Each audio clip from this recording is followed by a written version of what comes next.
আমি তোমাকে একটা চ্যালেঞ্জ দিচ্ছি, তুমি যদি এই চ্যালেঞ্জটা অ্যাকসেপ্ট করো তাহলে তুমি $100 জিততে পারবে।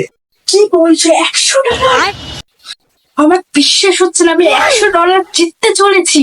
কিন্তু আমার অনেক টেনশন হচ্ছে, কি চ্যালেঞ্জ দেবে আমাকে। টেনশনের কিছু নেই, তোমাকে কিচ্ছু করতে হবে না, তুমি চ্যালেঞ্জটা পুরো ইজিলি জিততে পারবে। চ্যালেঞ্জটা হচ্ছে এই যে পুরো রুমটা আছে, এই রুমের মধ্যে তোমাকে 24 ঘন্টা থাকতে হবে।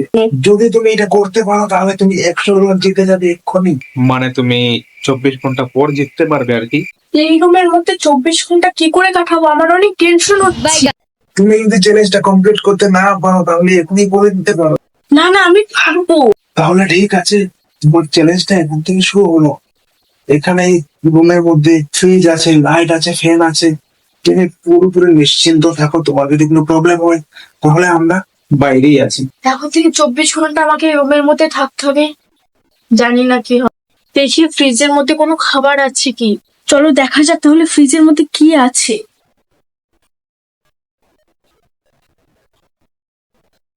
শুধু জল, আমি 24 ঘন্টা শুধু জল খেয়ে থাকবো।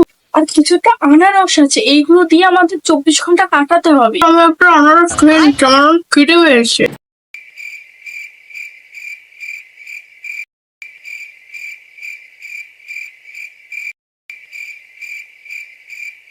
আমার মনে হয় ও চ্যালেঞ্জটা জিতে যাবে।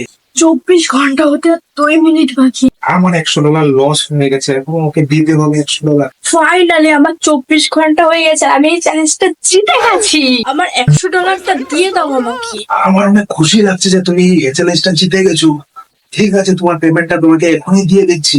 1 সেকেন্ড দাঁড়াও, এই নাও তোমার $100।